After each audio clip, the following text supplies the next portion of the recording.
that right?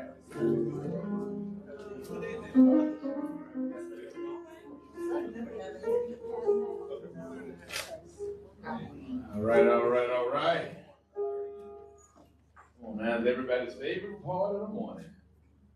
8:35, and we will start. Welcome everybody to another beautiful Tuesday at the Sarah Stevenson Tuesday Morning Forum. My name is Winston Robinson. I am your facilitator today, along with co-facilitators, Ms. Laura McClellan, Ms. Carlinia Ivory Canty, Ms. Jackie Edwards Walton, Ms. Natalie McElrath, Ms. Mary Johnson, Mr. Sheikh Abdullah, Mr. Gary Young, Ms. Jasmine Wright, Steve Johnston, our website editor and archivist, Ms. Aretha Shearer, our chaplain, and our house musician, Dr. Thomas Moore.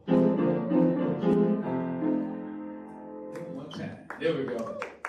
Our forum runs from 8:30 to 9:45 a.m., at which time we will pause for announcements from the audience. Announcements can also be sent to Steve at sjohnston, Johnston with a T, at TuesdayForumCharlotte.org. We always begin with a prayer. And our chaplain, Ms. Sarita, is not here, but here we have the pastor from Mount Moriah. Come on up here. We'll give us that good old uptown prayer. How you doing? I appreciate it. How are you, my friend? Let us pray. Father, we come to you this morning thanking you for another day.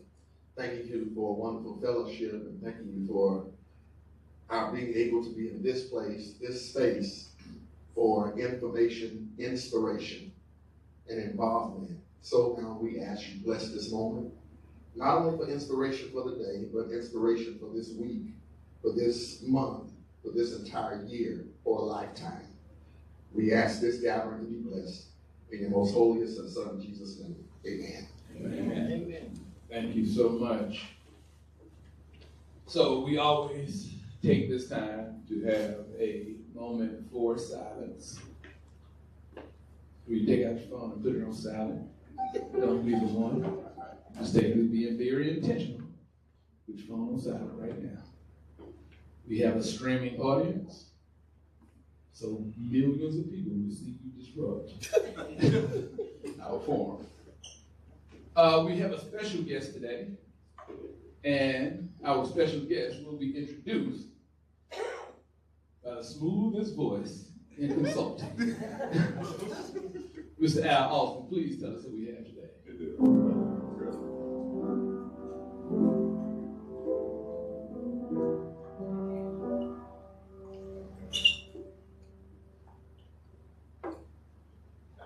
So, good morning, family.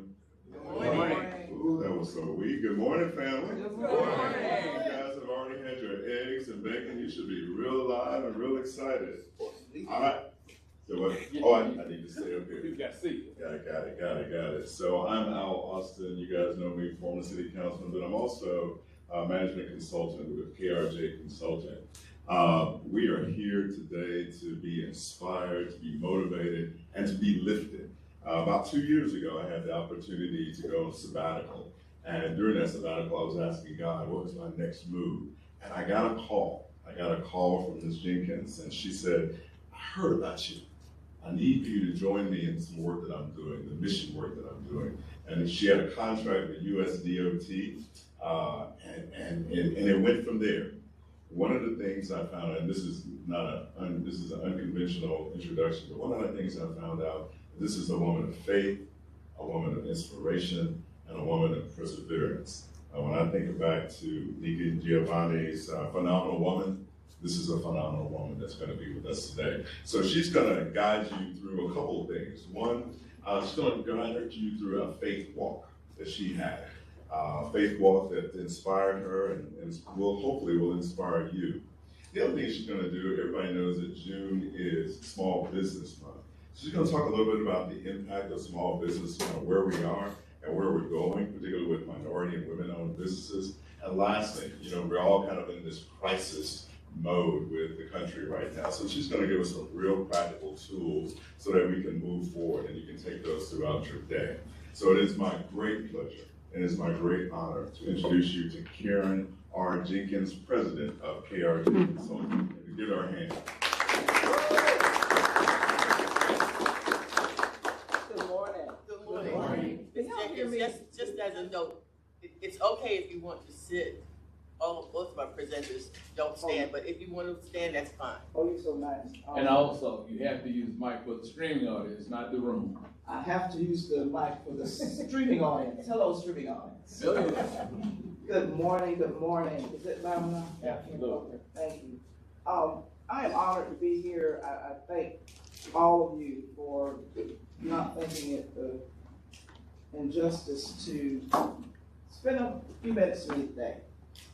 Al has been a phenomenal teammate. David, some of you may know Brenda from when she was here. I'm Karen Jenkins, born and raised in Columbia, South Carolina, and just sitting here talking to, is it Reverend, is it Bishop, is it Lord? Bishop. Don't go to that church. Bishop is so well connected, I'm telling you, he is so well connected, he has hit home and knows two people. One that knew me before I was born, and the other one was a mentor that knew me before I was born into the small business world, a mentor of mine that helped me get here. So Al asked me to talk to you today about my journey, which has been one of faith, one of freedom, and one of moving forward. So I want to talk to you first about the faith walk. June 5th, 2016 was a day that started like any other, until the phone rang, and on the other end of the line, it was my daughter delivering to us some devastating news. My son, 17 years old, had graduated from high school on June 1st, and on June 5th, suffered from a ruptured brain aneurysm. Going to the hospital, we got there, and the doctors ran tests, and I didn't ask the question. One of my cousins asked the question because I don't believe in putting this type of thing in the hands of a human. But they said, well, what is his chances? And the doctor said he only has a 10 to 15% chance of survival. And if he does survive, he probably won't be able to do anything for himself. Hearing this, I remember we were deep. It was about 25 people in the room, a little, I'm gonna call it a closet because that's how squished we were. And I remember hearing when he said that, and I think it was on my right side, my cousin started crying, my sister started crying. So the doctor rolled out of the room because he had brought a little cart in so he could show us the brain bleed. And he rolled out of the room, and I told everybody that was outside the door, I said, come in, squeeze in, squeeze in. And I said to them, if there's anybody in this room that does not know that my child's gonna get up and walk out of this hospital, I need you to leave the hospital now. Because I can't have your energy interfering with my energy. I can't have your thoughts interfering with my prayers. And I asked them to get together and hold hands, and I did what I call vibrational prayer. And I told them that we need to get together, and as we held hands, I said, close your eyes. I said, now, I want you to do this because whatever we're doing, this prayer, this energy has to reach my child wherever he's laying in this hospital. I said, so I need you to hold hands, and I said, we're gonna start at the bottom of our feet. I want you to take this energy, and we're gonna go from our feet, from our knees to our hips to our chest to our heads. And we're gonna project this energy of healing, this energy of total recovery, this energy of total love. And we're gonna project this out to my child. And we did that all throughout the 37 days that he was in the hospital. 21 days in ICU. And I'm telling you, when you believe and you believe and you believe, and you know that you know that you know, you can't allow anything to interfere with your thought process. So anybody that didn't believe what I believe, anybody didn't know what I know, had to leave the premises. But that second night that he was in the hospital, God rewarded me with a sense of, I got you, I got him. My child was unconscious after surgery. So they had to take his skull off, and then they had to go in through his groin to coil the bleed. And when I went in to see him in ICU, he was just laying there. And I prayed over him, and I said, baby, get up out of the bed, and I'll take you to God, say everything, which I did. So he The nurse, Terry, I remember her vividly. When we got to neuro ICU, Terry was washing my child. We said, I'm gonna wash you up. And she said, now Raul, when I finish the front, I'm gonna roll you over to the side. I need you to hold on to the bed. Now my child was laying in the bed unconscious, hadn't said a word, nothing. And when she got to the part where she was rolling him over, she said, Raul, I'm gonna roll you over. And I sat there and watched. And this is a simple move, y'all. It means nothing just by itself, but to see your child when he's unconscious, listening to the nurse, giving him instruction. He hasn't moved since he's had the operation. And when she said, move over, roll over, my son did like this, y'all, and grabbed the rail. I'm telling you that in this day and time, sometimes we just have to grab the rail. We don't know. We're unconscious. Things are happening. We just have to grab the rail. So I said 21 days in ICU, total of 37 days in the hospital. We came home for 2 days. Now, I was blessed that I was an entrepreneur. We'll talk about that later. Because I was able to pick up my desk and my laptop and stay by my child's side. I did not leave him, but I had work to do. So we moved to Atlanta for 2 months because we had to go to the Shepherd Center, which is a neuro rehab center. And we stayed there for 2 months, but guess what? It didn't stop there. We got there on a Wednesday. By Monday, my baby was back in the hospital because the skull that they put back on got infected. So they had to take it off. That was mid-July. He went scoleless from there to 2 days before Thanksgiving. But God is good because 2 months later, we came home. He finished rehab there. I'm going to tell you, my child started at the University of South Carolina a year later. He was delayed, but he was not denied. And he had to go part-time. He had to go through the assistance of the Office of Student Disabilities. It took a while, but I'm here to tell you that my baby graduated from the University of South Carolina on May 10th, not 2 weeks ago. From the University of South Carolina with not a play degree, a biology degree.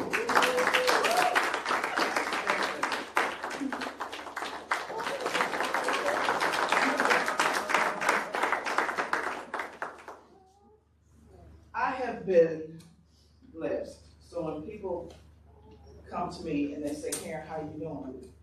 I'm doing well. And I don't care what you ask me about. I don't care I can have the worst stomachache, I can have the worst headache, I could be not feeling well. When you endure, when you go through, when you have seen the other, you know that book, Don't Sweat the Small Stuff? So I'm gonna tell you, Karen's not sweating the small stuff. We are not sweating the small stuff because I'll tell you, the first faith without works is dead, but we did a lot of work and we were rewarded for our efforts. So I shared with you that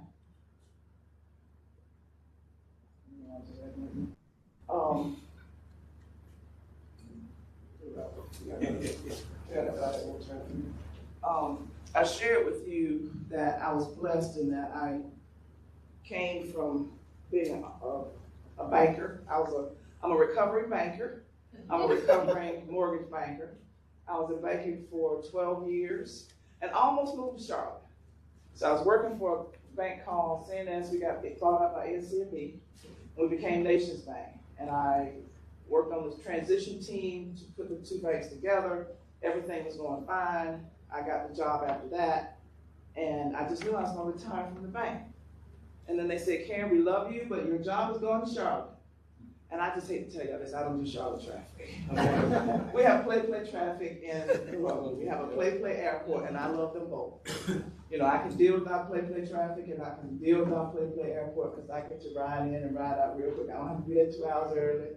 I'm flying to Dallas tomorrow. Guess what? I think the flight is at 3:30. I might get there at 2:45. I'm just saying, I can do that at my airport. I can do that.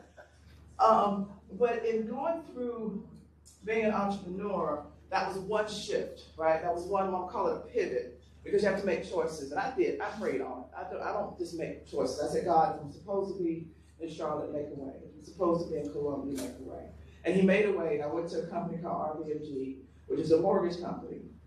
I'm with them for 11 years. Half of it in operations, the other half I'm in there for sales. So I'm working with small community banks, getting them in the mortgage business. Loved it. But in 2007, January, I got laid off. Karen, we love you and everything, but they saw the market tanking before everybody else. So I got laid off. Not quite sure what I wanted to do, put my resume out. I was a vice president, and at the time of the economy, I couldn't really find jobs that were kind of equivalent to what I was doing and at the level in which I was doing it. NBSC, my old manager, offered me a job. And my husband and I talked about this. Well, Karen, I don't really see you sitting behind somebody else's desk. I'm like, you're right. Because my job that I had already, RBMG, kind of prompted me for being an entrepreneur, because my boss was in Jacksonville. I saw her once a month. We talked once a week. And I had my laptop so I could go and work anywhere. Getting ready.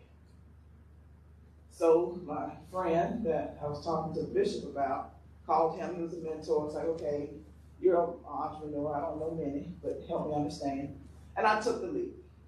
My nephew was already out there, and I told him, I said, you and I talked a while back about doing something together. I'm just calling for a courtesy. I'm getting ready to put my shingle up. He said, well, Auntie, I'd rather have you as my business partner than my competition, so we're going to come with you. Okay. I don't have to take this road alone. So guess what we opened in March of 2007? A mortgage company. Oh yeah, y'all know where I'm going. So pivot, right? You lost your job, you make another one. And then I went in and we started the mortgage company. So we were hot. Opened in March. We had a new office in June. We opened an office in Charleston in June as well. So we got 2 offices. Then we got a Columbia office and a Charleston office. We're doing it. And then in the market. And then the market. So we closed the Charleston office by December 2007 to focus on the Columbia market. And in 2008, there was no Columbia market. But I was contacted by a nonprofit in Charleston that was helping families who were facing foreclosure in North and South Carolina. And they said, well, Karen, we want you because you are a certified mortgage banker, but we don't want your mortgage company. I created KRJ Consulting to be a service provider for family services to help families in North and South Carolina that were facing foreclosure.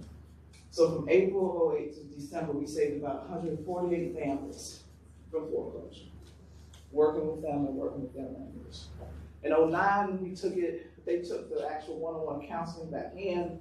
So we ended up doing more outreach and intake for them. We became their voice. Somehow I got connected with Judy Gass and WIS, and she asked me to come on as a financial consultant. So during the hot times, we'll be on TV once a week at least. There was one day I think I was on the 5 a.m. news, the noon news, and the afternoon news talking about foreclosure. The problem with what I was saying was that 65% of the people didn't have to be there. They were there because they were led blindly. They were there because they listened to somebody that really, you were qualified for a fixed rate mortgage and you would have been fine, but they put you in an adjustable rate mortgage because they wanted to make sure you had to come back to them so they could make some more money off of you in 2 years. Let's just put it out. So I wrote a book called Nobody Told Me the Path to Financial Empowerment. And it's a financial literacy book for those people that were in trouble on how to get out of trouble. And for those people who are not in trouble, on not to get in trouble when it came to your financials or your financial life. So from there, Judy Gaston said, look, let's do a weekly television segment called Women, Wisdom, and Wealth.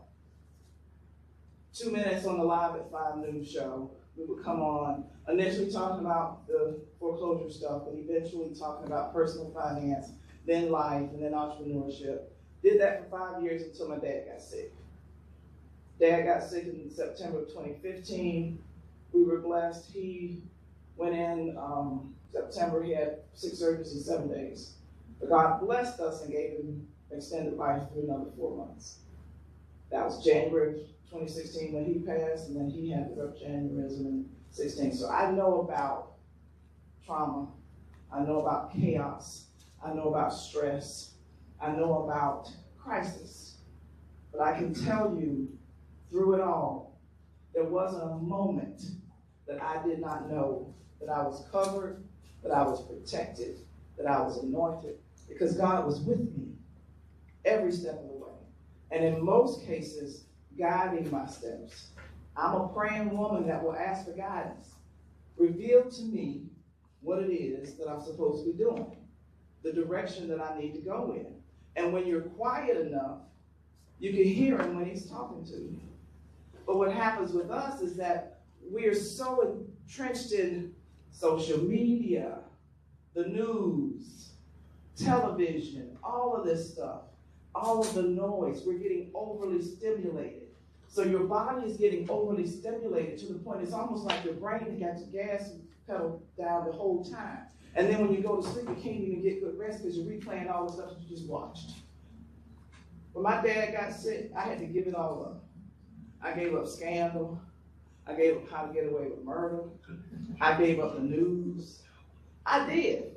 Because when you're on that type of life-threatening just energy or life-threatening issues, you don't have any issues to expend on how to get away with murder. When you're trying to figure out next week, you got to figure out who did. You know, that was just too much for me. So I gave up news. I gave up all of that. And thank God I did. Because you know I had to give it up when things started happening with him. I had to focus. I had to be in tune.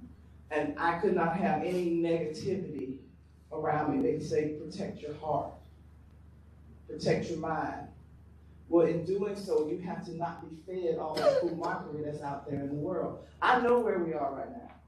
And you do too.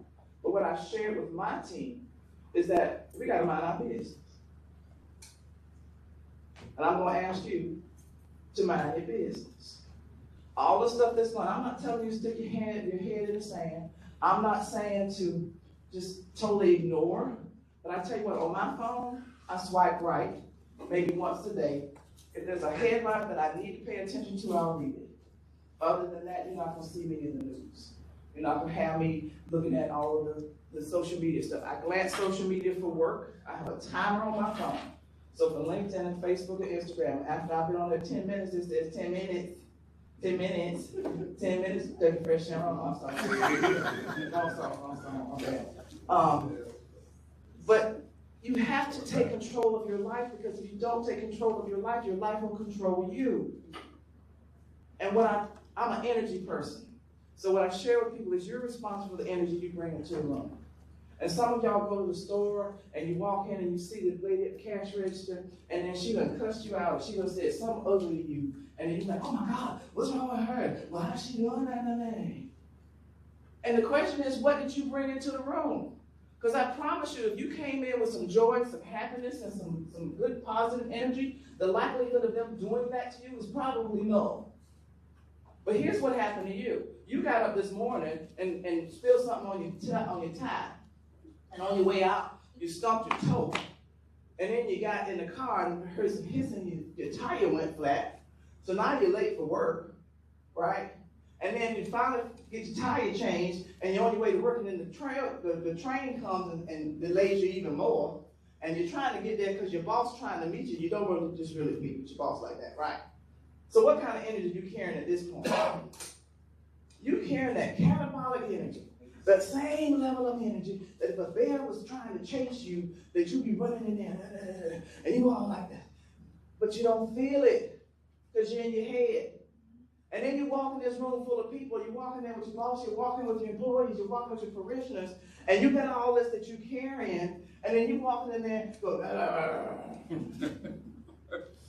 or you had a bad day at work, and then you come home to your significant other, right? And they in there, they made some good mashed potatoes for you, and some green beans, and whatever else you like to eat. And then instead of saying, oh, thank you, baby, or they might even come up to you and say, well, baby, what you want for dinner?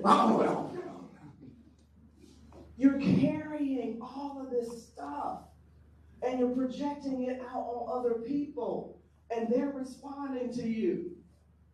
So here's what I say.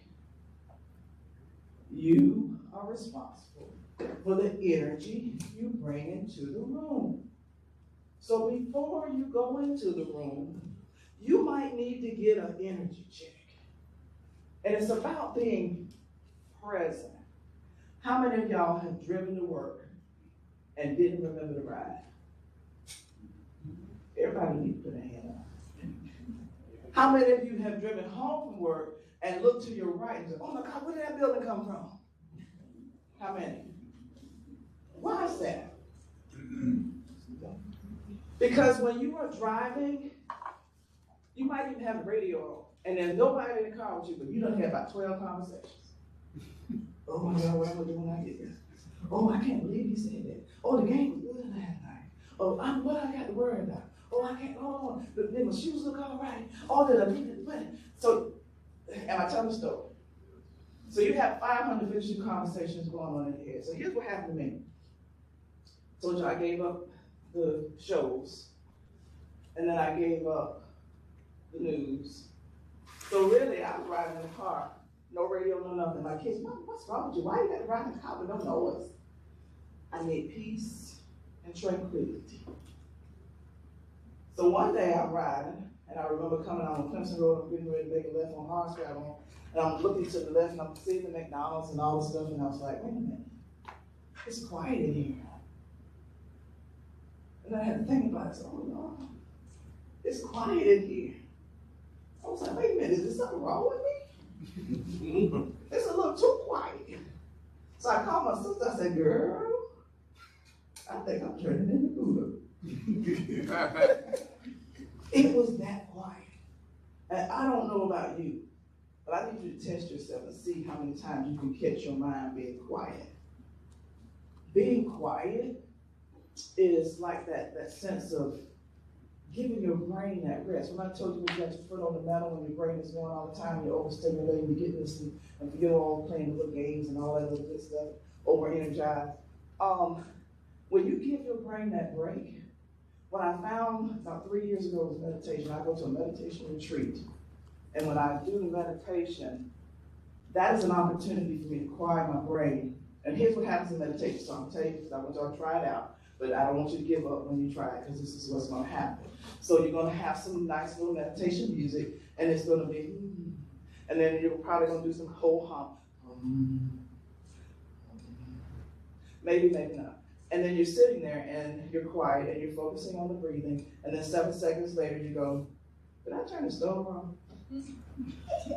Oh, no, I think I turned, you know what, I got to go to the stove right on. Oh man, I got to get gas on the way home, man. So now, are we meditating?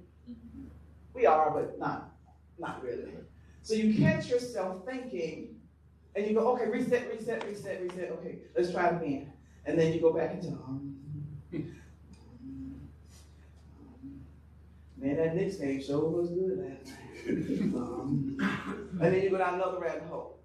But it's exercise, right? So you don't do everything right the first time. So the goal here is to meditate, have the thought, catch yourself having the thought, start over, do it again. So that you go from 7 seconds before your next thought to 15.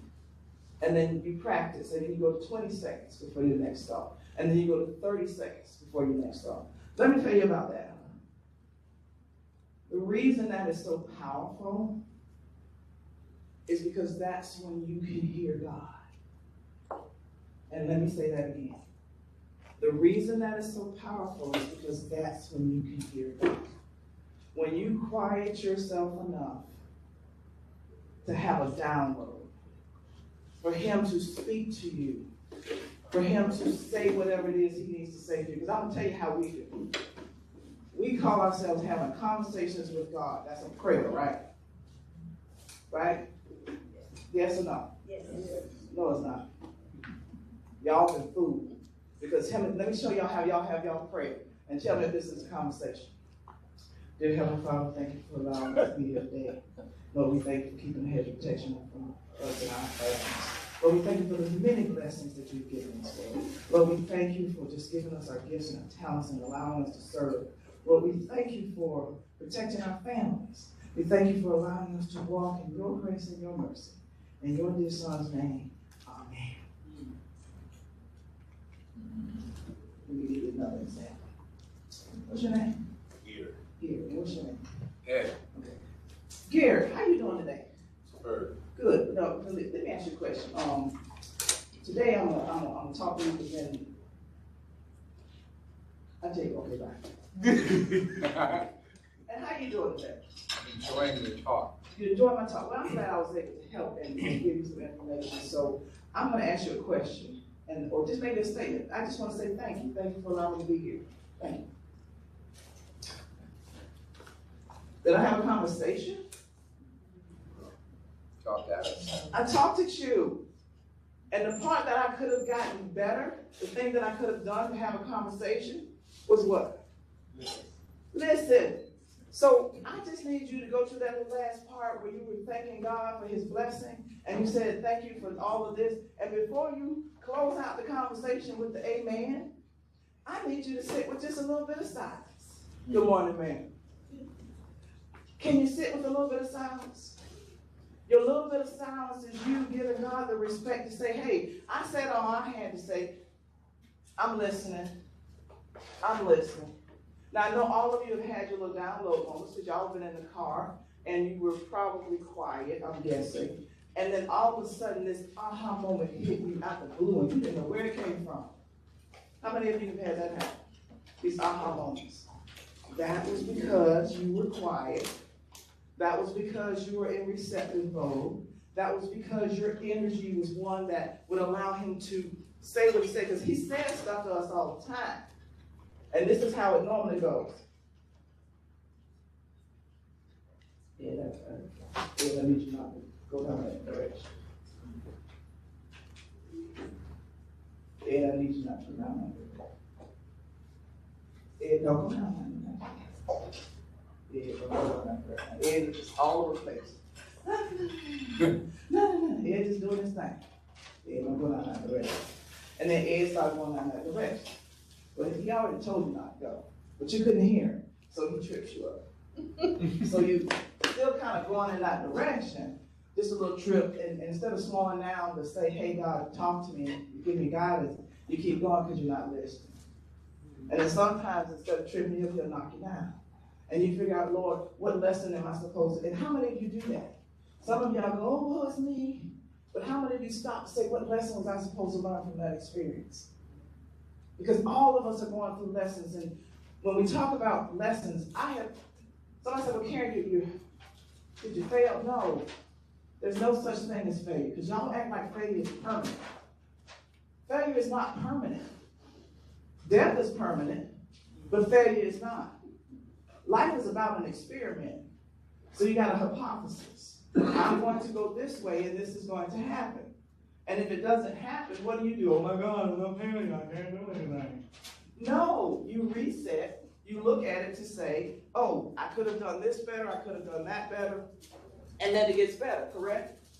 So stop being afraid of failure. And if you do fail, as long as you fail forward, you're good, right? It's only if you fail in the same spot that you have an issue.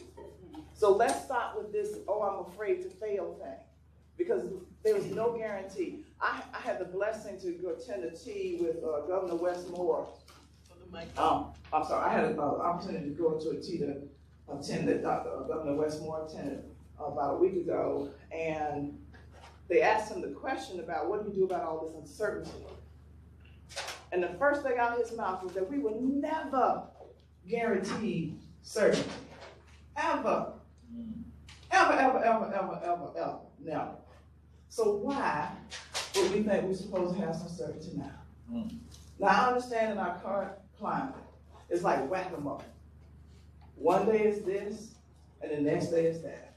I told y'all, me and my team, we minding our business. I don't have time to play whack-a-mole and trying to figure out what you want to do today, and at 3 o'clock you're going to change that. If we set our path and we set our direction, we're going to be ready for whatever comes. And I'm not focusing on the news. I'm not focusing on social media. I'm not focused on the naysayers. We are setting our path of where we're going, who we're going to help, how it's going to happen, and we will stick with that. Because I don't have energy to waste and expend on Whack them up. So can y'all join me in minding our business? So we're gonna say it together. I'm going to mind my business. And when y'all go home, I need you to share with your family that y'all are gonna mind your business. Because we can't go with consistently, and this is gonna pass, so let me tell you about this one. There's one thing that we all have in common, and there's one thing that all of you have in common on your life crisis or anything that's happened to you. There's one thing in common. Anybody want to guess what it is?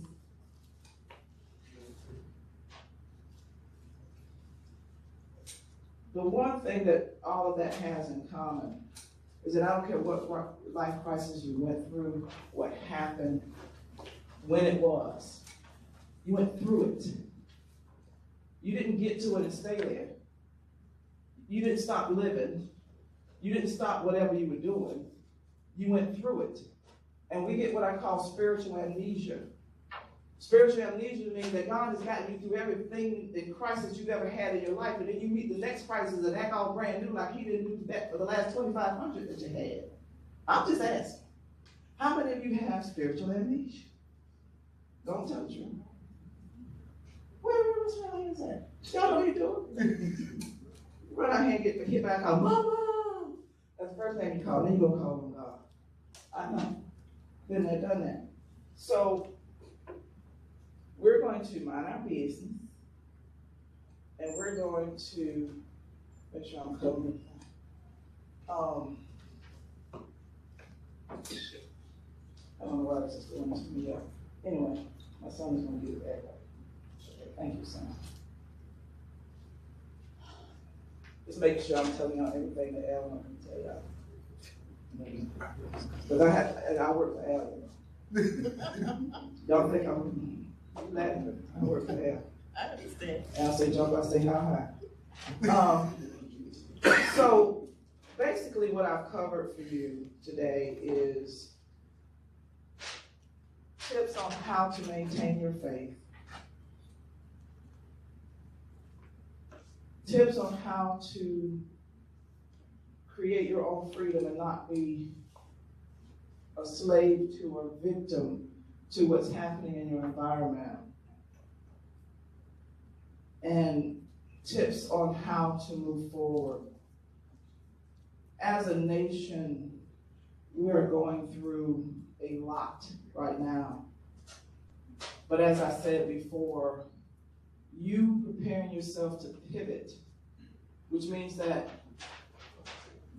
it's going to settle at some point, somewhere. And you have to be in a position to adapt to whatever that settlement is. So you need a plan A, a plan B, and a plan C, and just be agile.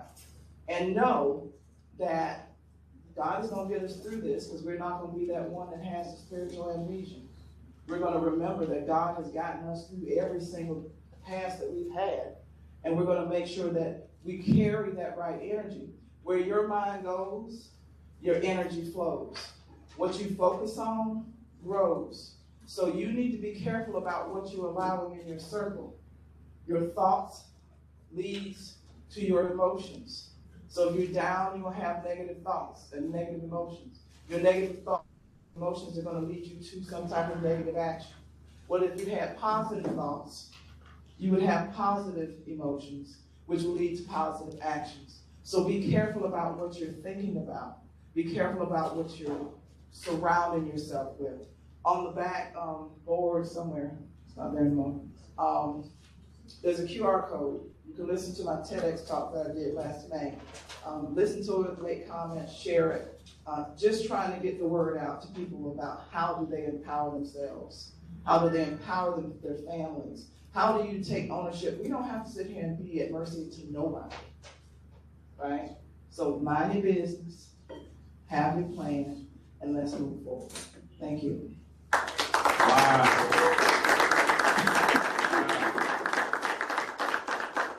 Ladies and gentlemen, wow, we're going to go on a man. I'm going to tell you, thank you so much, because I used to feel guilty when I got to my house. I just had to sit in the car for about 5 minutes. Have 5 minutes.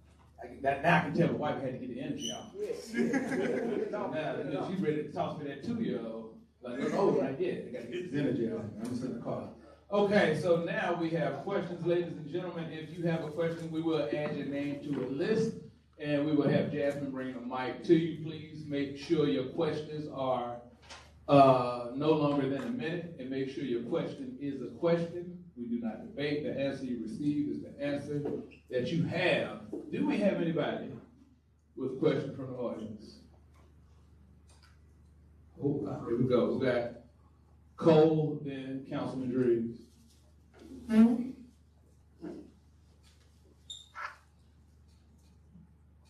Good morning. Good morning. I was wondering if you have tried the different modalities of meditation, and if so, how did they differ and which ones worked the best for you? Good question. So my first mode was basic prayer. My second mode was there's an app similar to Calm, but I want to say Calm. So there's an app that has some, and you can go on YouTube and get basic meditations. I went to a meditation retreat, and I'm not, endorsing this, but Dr. Joe Dispenza is probably one of the most powerful programs that I went through. And here's the crazy thing: the stuff that he was teaching at his meditation retreats was what I did for my son years prior. So it aligned with us really, really well. And you can go out and Google Dr. Joe Dispenza. He'll walk you through some stuff, and also helping you take ownership for your own life and your health. Councilman Drees. Good morning. Good morning. I'd like to mention that I really appreciate your comments. One thing I do when I want to stop the noise is I perform some menial tasks. I'll power wash my driveway, and I've got the cool water splashing on my feet, and there's nothing going on in my head. And so I can really relate to what you said. But my question for you relates to my job. And you're a business consultant. I'm wondering, what do you think are the most effective ways a city can help small businesses, and particularly minority-owned businesses? We have a number of programs, business inclusion and so on, but what do you think is effective from local government to help small businesses? So oddly enough, I serve on the mayor's advisory committee in Columbia, and we're suited like front line for that. It's opportunity. A lot of the contracts that are coming out of the federal government, in some cases, are huge. So small businesses can't even get a bite at the apple because they're not big enough. So we asked them to unbundle opportunities that, maybe you had all 4 of these bottles together, but, these 3 definitely have to be done by the big 3. Maybe this one can be a separate contract. But making sure that the small business community has opportunity with the procurement. The other thing is having access to understand what the procurement process is, especially internally. There are departments that probably have lower thresholds that they can do a lot more with, but if the small business community don't know who they are, where they are, how to reach out to them, I'm sure y'all probably source some type of procurement workshop or something like that where the procurement people are actually coming and meeting with some of those small businesses, but we find that to be effective. We should make that a forum. Would you be willing to come back, Councilman Drees? Sure. That'd be a great discussion. Mr. Howard. Slide to the right. Okay.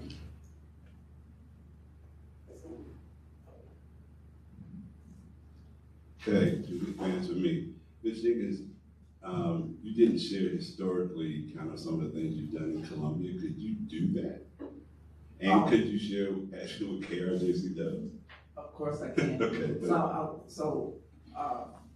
When after my husband retired military, so that was a blessing in that once Raul came back and we got him resettled, probably about 2 years later, I was able to get back to trying to get back to work. I've always been an advocate for servant leadership, so I started getting back into the community. In the way that I did that, I joined the Columbia Chamber of Commerce, and as soon as I joined, they put me on the executive board, and I was elected as the 5th female, second African American and first African American female to hold the post. So I just gave up that reign last September. The same year that I joined the State Chamber of Commerce for South Carolina, and was asked to serve as the Small Business Committee Chair for our State Chamber of Commerce. Have won several awards. I'm one of the SBA's Emerging Women of the Year back in whatever. We did Inc. 5000 list. We came in at 546 in 2020. Of course, we got hit like everybody else with the COVID and everything else.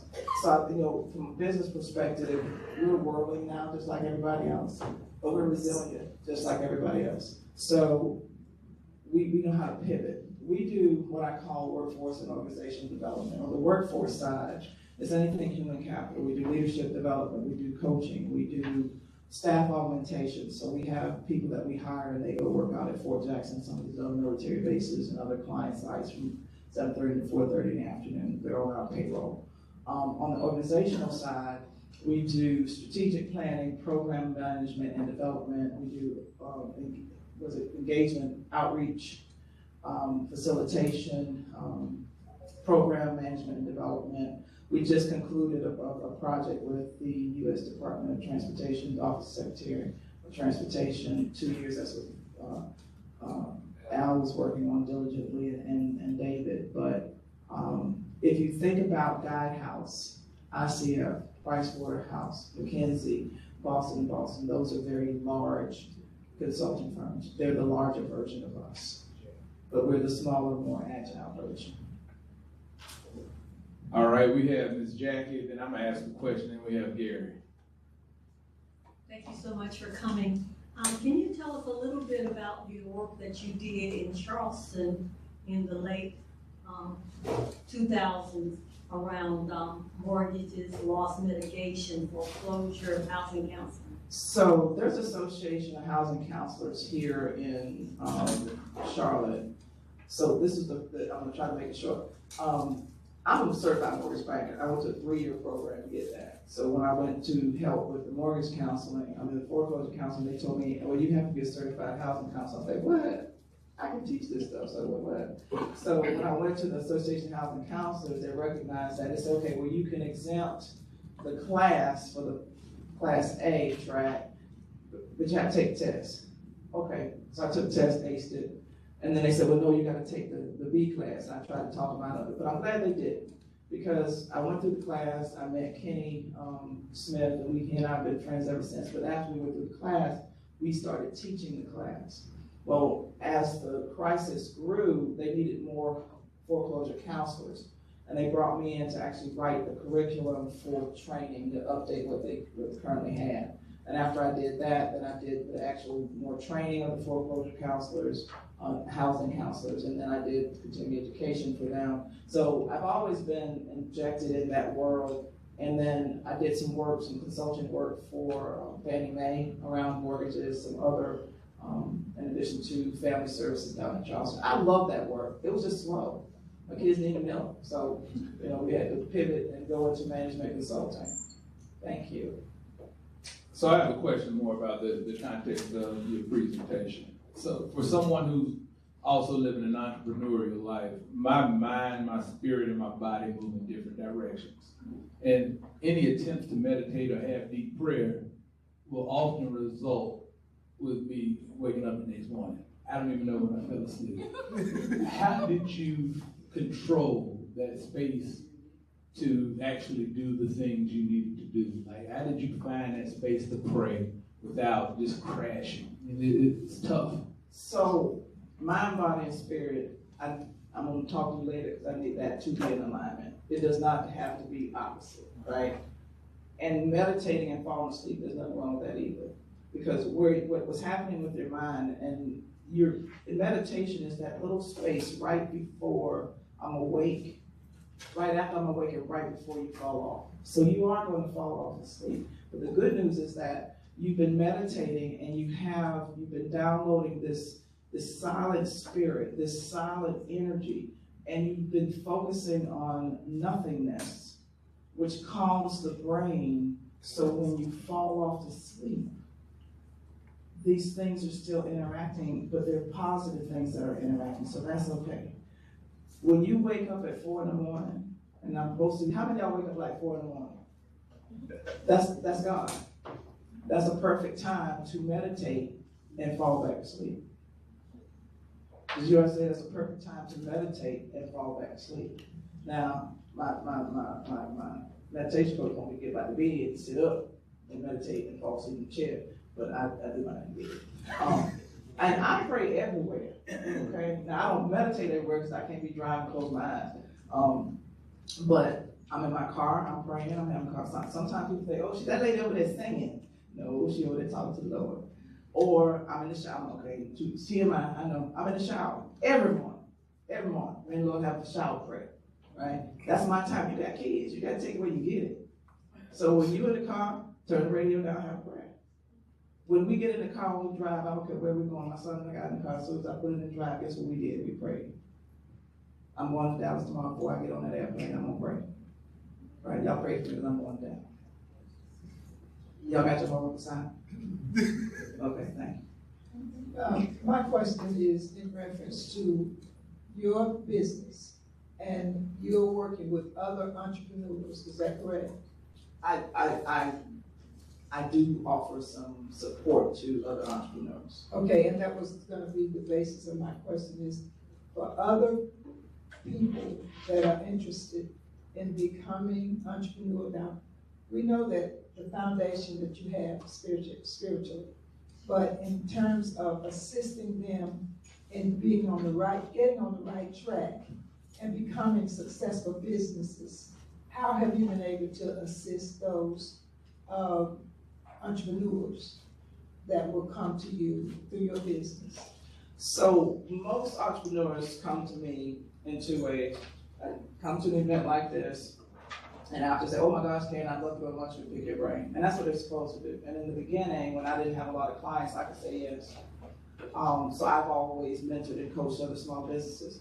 As my business grew, I didn't have time to say yes to everybody, but I didn't want to say no. So I created a group mentoring, group coaching program called Eat, Learn, Grow.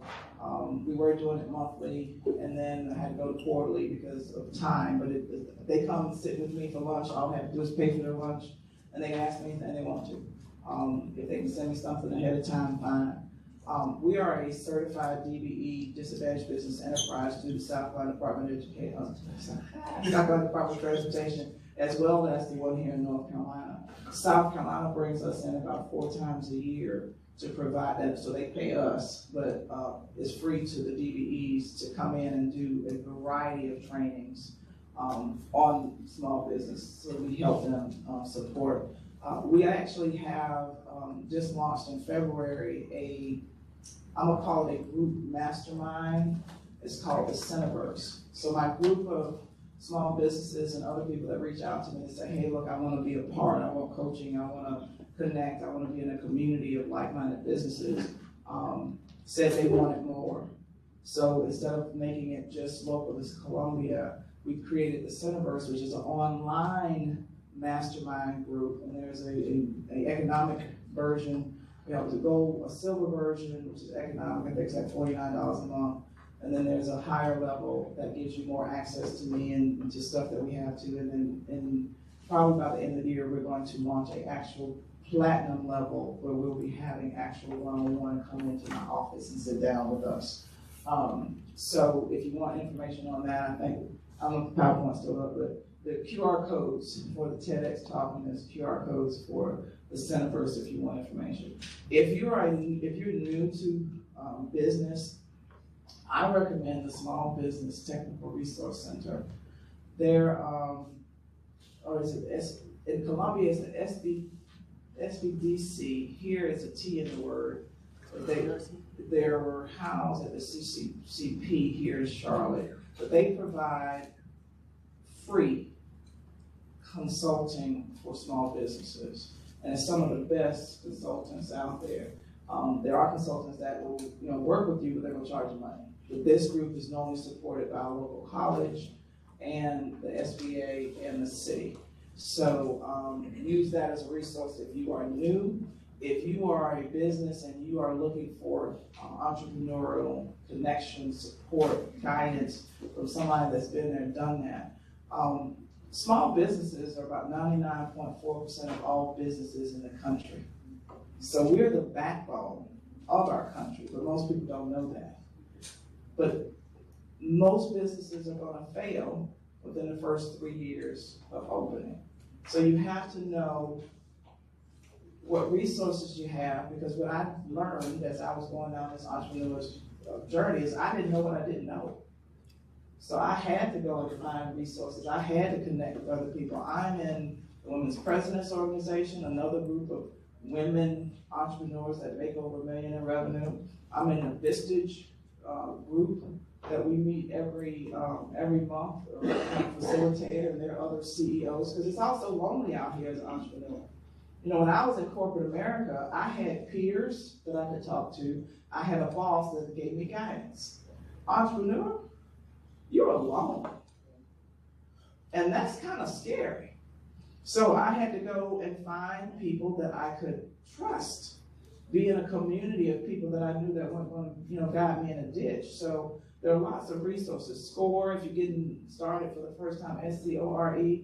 They also have a website that you can go to and get a lot of free information from them. I'm all about free in the beginning, but then you need to pay to support yourself. And this is the biggest investment, one of the biggest investments I've ever made in my life.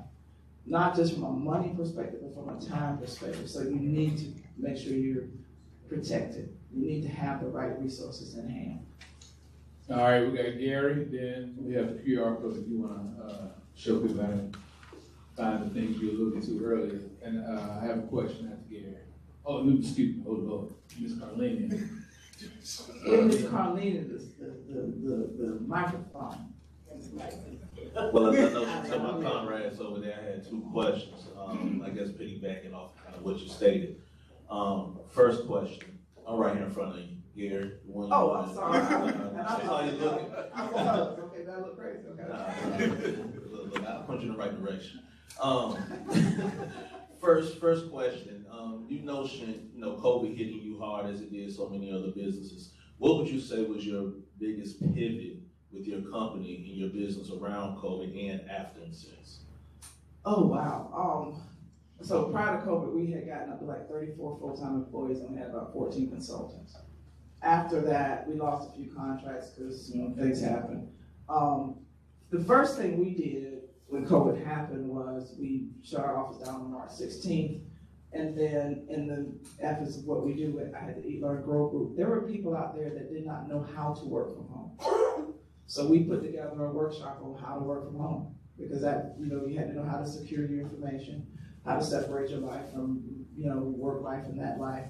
COVID gave everybody, it was almost an instant meditation for the world. Think about it. Everything was shut down.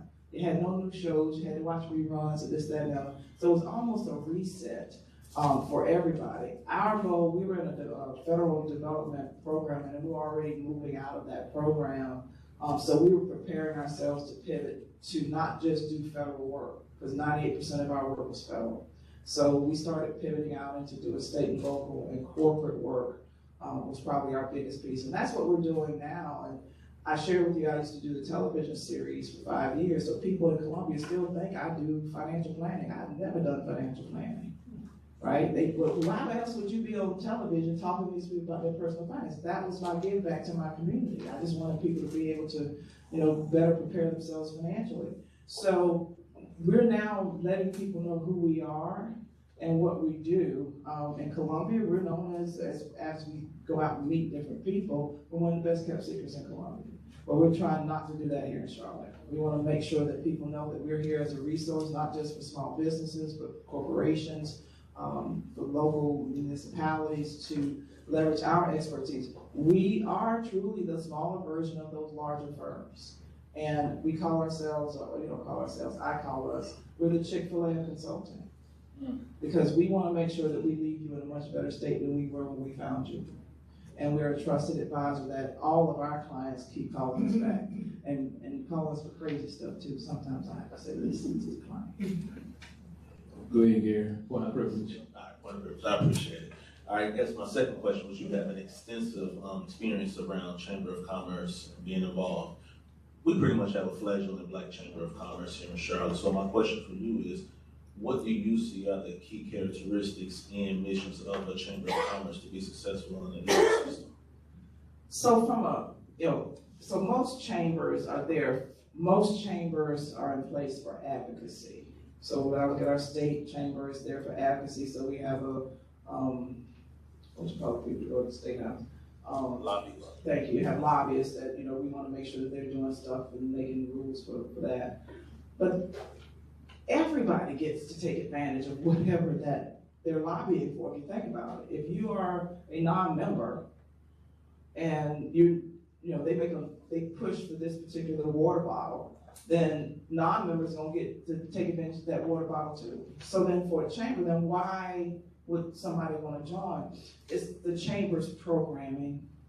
So being able to source your membership and find out specifically what is it that they need. Now, every ecosystem is different.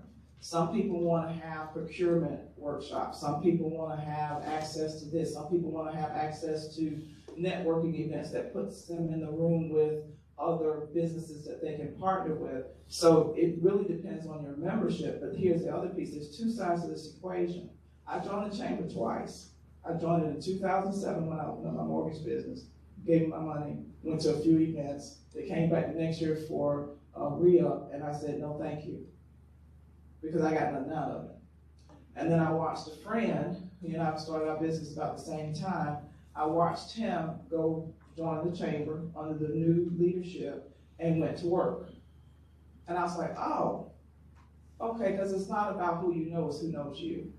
And how better to get somebody to know you than go to the chamber and volunteer on a committee, be a part of something, and now people are calling your name. And if they know what you're doing, they also know that you're a resource for them. So I went to work. I went and had a meeting with the president and said, look, tell me about your vision and your core values and where you think you're going to take the chamber, because he was new. It aligned with me and what I was doing, and I went to work. And as a result of that, I've been blessed and, serving in roles that I never anticipated and never thought that I would. All right, Ms. Ivory. Thank you.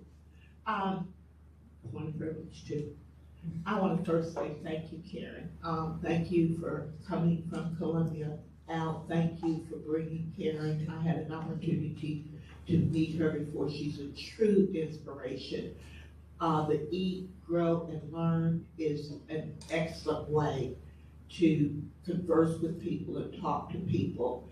And it really helps you with your day, and it doesn't extend the day. And we don't often say thank you. I want to just take this point of privilege to say thank you to Laura and thank you to you, Winston. I've been experiencing some health issues. D'Amico, Natalie, thank you for coming over to the school and helping us do things to help teachers. I'm just going to go, I'm not going to take a few minutes. And thank you, David. Thank you for hiring David, and thank you for hiring Al and Jasmine. Thank you. There's so many of you. But I really want to say, I am so glad to see a young man who really, when we were trying to get the sports complex, he was the one who negotiated. I voted for one Republican in all my life, and that was Richard Benbrook. But I would vote for this man any day.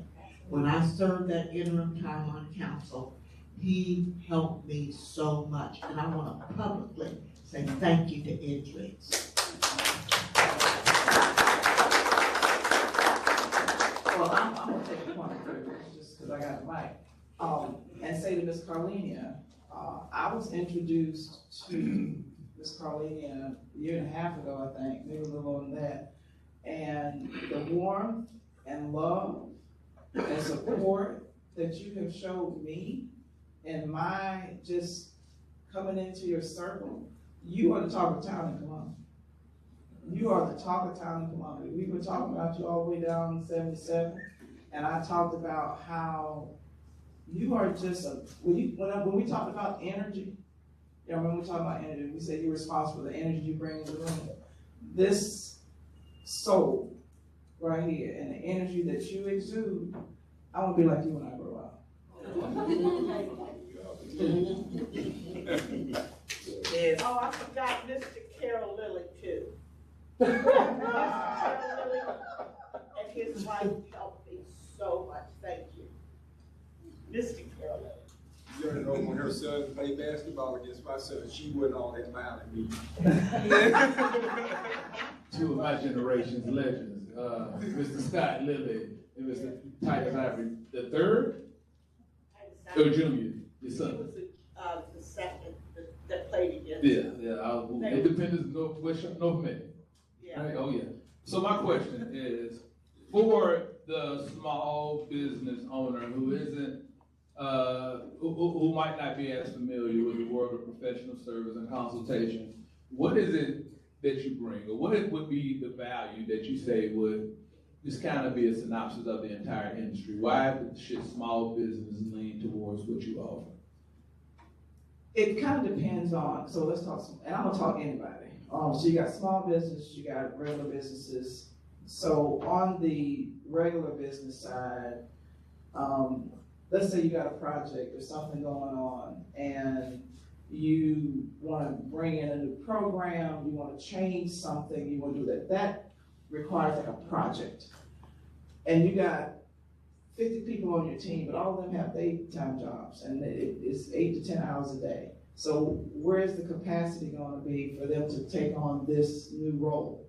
So what consultants do is they come in and augment your staff and lead programs so that you can focus on your day-to-day operation. So they come in, they'll need about 15, 20% of each one of your time, right? But it's not taking up all of your time, and you get to deploy whatever it is you're trying to deploy from a program side. On the small business side, for me, you don't know what you don't know. And most consultants, I'm not saying most, all consultants allow you to leverage their expertise. So they serve as the GPS for your journey. You tell them where you want to go, they'll write out the map for you. So just imagine, I tried to tell you to go from here to Columbia and I didn't give you a map. It's going to take you, I'm not telling you you can't do it. You can figure it out, right? Especially if you didn't have a phone, you can figure it out. We had the old, maps we had a long time ago.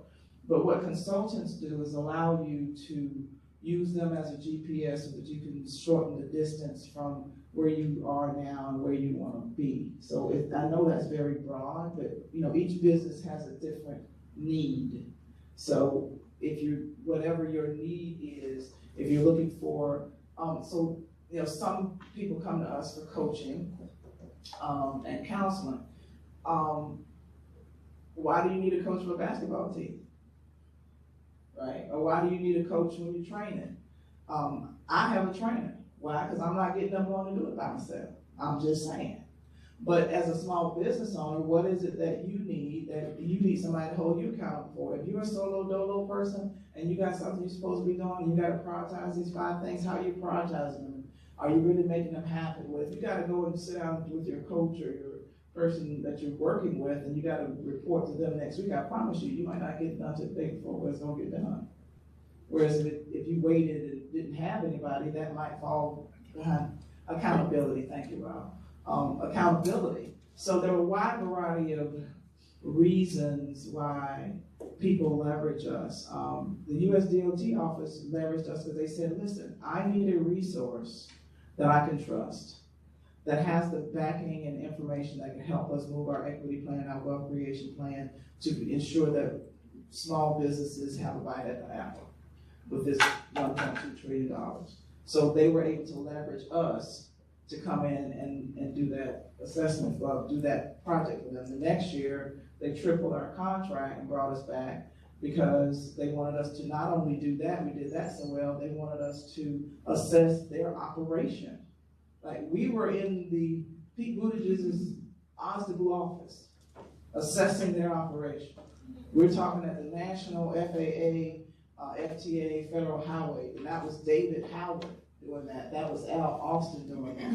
We put together in 60 days, we weren't supposed to, because that wasn't in our contract, they amended it. We put together an outreach for small businesses in 60 days, and we had 1,000 registrants, and over 400 showed up.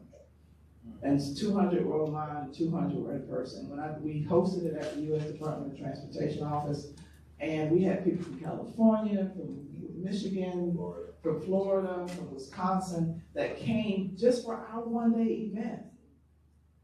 And one of the pictures up there, you'll see, I think one of the pictures up there that shows us with people just after the event. But, again, we're a trusted advisor when people need things done.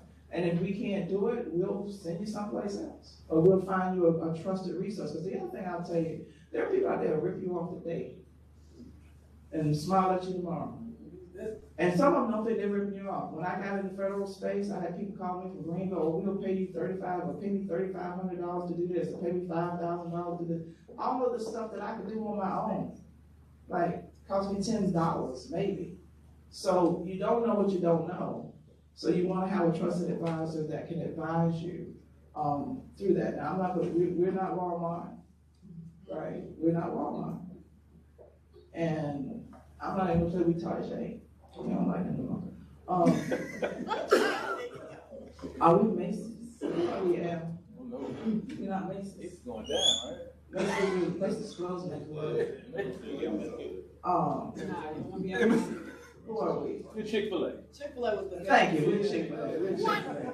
We're Chick-fil-A. We're Chick-fil-A consultant. You missed that when you went out. We're the Chick-fil-A consultant. Yeah. No, just the service. Just the service. And closed on Sunday, that part. Just the service. Just the service. Not who we support. My pleasure aspect of it. Yeah, my pleasure. My pleasure. Jasmine. Actually, I would like to shift this question to your son. Yes. So let me point. I am a proud Smithite, 100%. Go Golden Bulls. However, I am an honorary Gamecock. I was just at USC yesterday. My twin works in Russell House, and I actually will have a contract position doing workshops, teaching civic engagement on campus. So, with that said, I was curious, first of all, I'm glad that you're here. You went through so much. How did it, were there any services, or were there things on the campus that offered some sort of support to help you graduate? Oh, yeah, absolutely. And so, and I was curious to know what those were, because like I said, I'm on campus as a staff. I would love to know what those services were, so I can be like, OSDS, the Office of Student. Sorry. Hello, I'm Raul Jenkins, recent graduate of the University of South Carolina. So on campus, OSDS, the Office of Student Disability Services, they helped a lot. They when I registered, I had to submit documentation about my disability. So at some point in time, they let me do a reduced course load to count as full time, because I wasn't gonna be able to take all the classes. I was gonna be able to remember and do all the assignments. So they let me do a reduced course load. I was able to get extended times for tests and exams. So I would take my exams in the proctoring site on campus with the disability services, and that helped a lot. They let me get a note taker for my classes, so that, because my processing speed is hindered, so I would be in class trying to pay attention to the teacher and also write. That wasn't gonna happen. So I got a note taker, I got a reduced course load, and extended time to take exams. So all those really helped me to get my degree. Well, know that you're going to see there. Thank you. Yes. Thank you. Ms. Darnell, you're gonna close us out with the last question, then we're gonna go to Ms. Jenkins to have her closing thoughts. I was going to, before I had my hands, I was actually, Good morning. I apologize, I missed most of your presentation, had an emergency at home. This is because I was not here. My question, as you talked about prayer, meditation, and God, I just want to know, is that the premise when people come to your workshops or come to partake of the wisdom and knowledge that you have? that they know that you're gonna be talking about God. They know that He is your go-to person. Has there been some resistance or anyone who feels like that topic in the presentations that you do is offensive to them, I guess is the question. I am who I am, Okay. and that's all who I am. I'm not changing. Now, my topics tend to be, so I think Al wanted me to talk about my faith journey, he wanted me to talk about the business, and then how we move forward in this political climate. A lot of the areas, if you look at my my TEDx talk, TEDx limits you in being too in your face with it. But when you listen to my TEDx talk, you will hear my faith journey. So I don't have to say the word God, but you knew that's what I was talking about. And I think at one point I did say God, and even though they told me not to. But again, when the student is ready, the teacher will appear. So I appear in front of those people that are ready. And when they're not, then, God has carried me. I'm not going to leave him behind. Since we got a first time, we give you a point of privilege. I was just gonna say one thing on my end. I'm not religious. I don't believe in God the same way KJ does. But she has been extremely beneficial in guiding me spiritually on an energy level. I do marketing for KRJ Consulting. And we align on our thought process, our energy, the way we move through life. And whether or not she believes the same thing I do or that in terms of God, I believe in her and what she says and teaches and what she believes. Thank you, Damon. That was sweet. Damon is our marketing guy, and again, so let's say this, okay? So I'm close out with this. This is Small Business Month. This is Pride Month. This is Father's Day Month. This is actually last month I think Small Business, but every month is Small Business Month. As people, we have to meet people where they are because we want to be met where we are. I can't be the judge and juror. And and I'm gonna put it out there, and I hope I don't step on nobody too.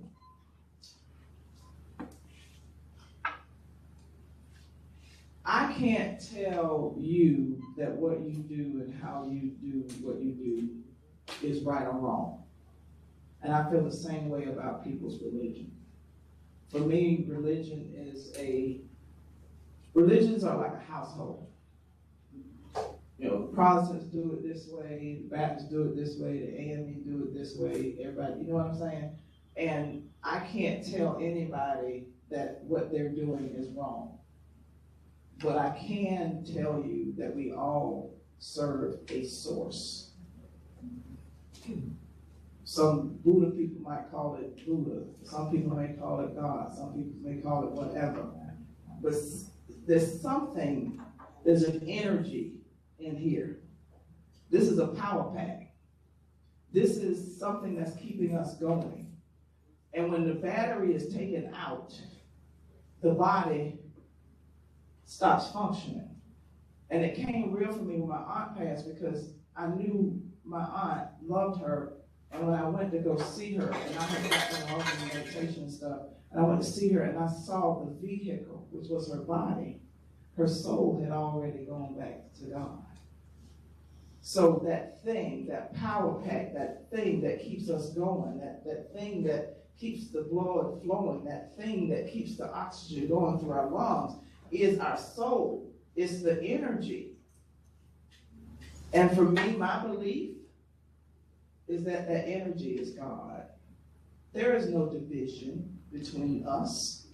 We're encapsulated cells, part of a bigger body, which is Him. And I can't remember the guy's name, but the way he said it is, if God is the ocean, when we are born, it's a cup of water, or a bottle of water that's dipped into the ocean, and we're put here on earth. encapsulated in this cup. And what happens through our life is that as we sit here and go through life, what happens to water when it sits in a cup over a period of time? It evaporates.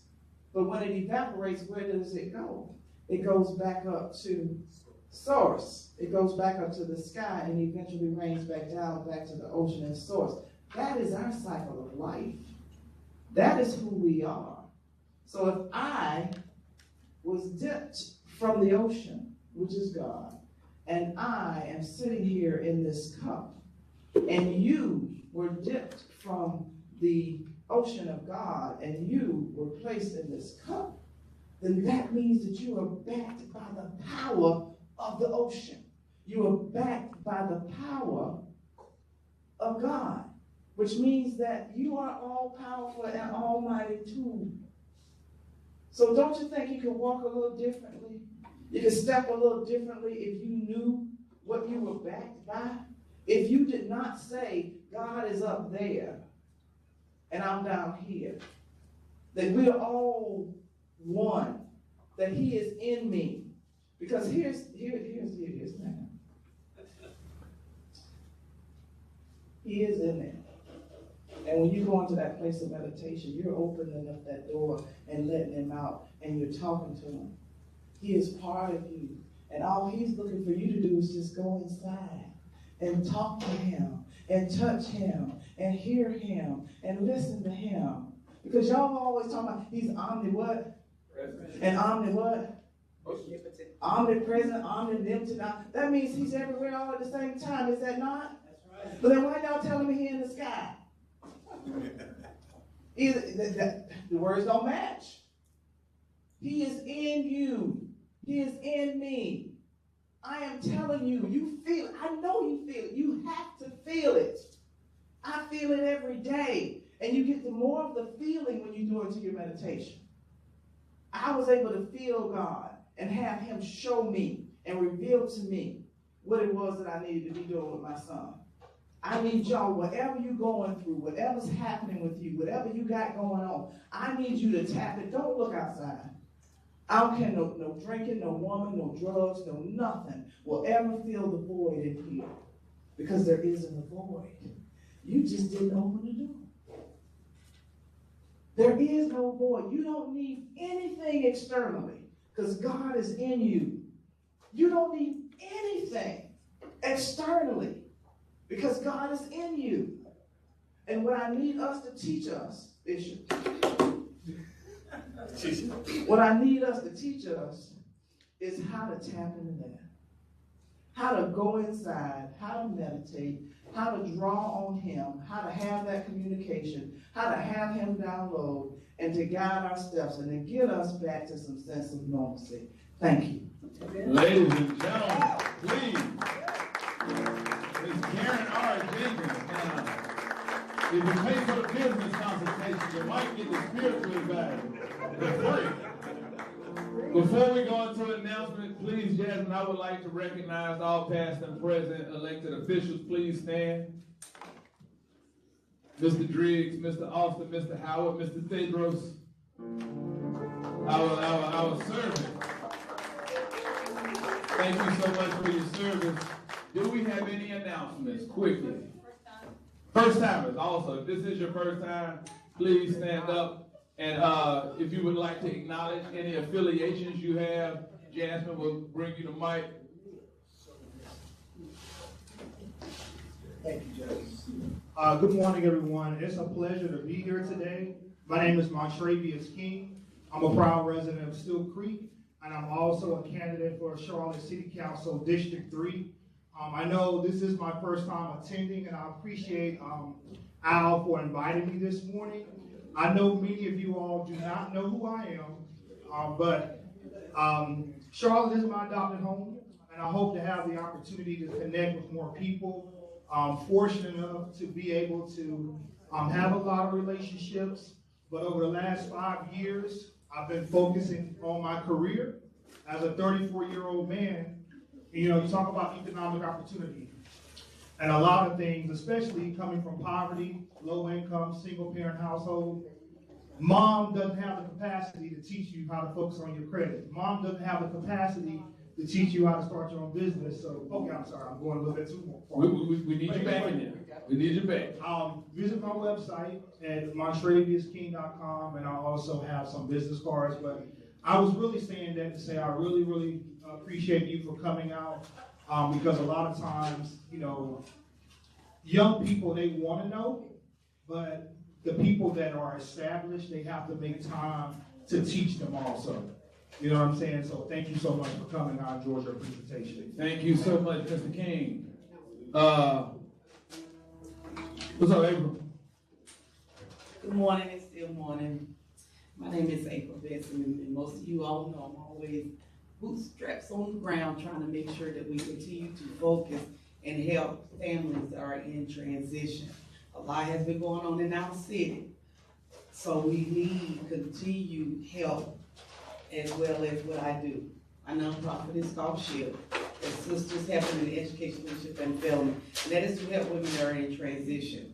We always have initiatives where we always collect undergarments and things that families and women can have to help them as they're out on the streets or doing whatever they can to make it.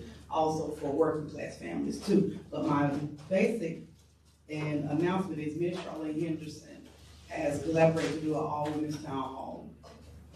And that is June 28th at 4 o'clock.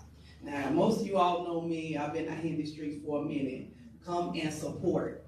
Because I support everybody that's in here. I need to do the same thing for us. Where is it? Where is it, April? Tell us. It'll be on Catherine Simmons, over at the center on Catherine Simmons. I was saying the announcement. You want to send it to Steve? Yeah, I was all right. But I need to see you all there. It's for women, but still, you all men, y'all. June 28th at 4. Now we got Cole, then we're going to go to Mr. Combs.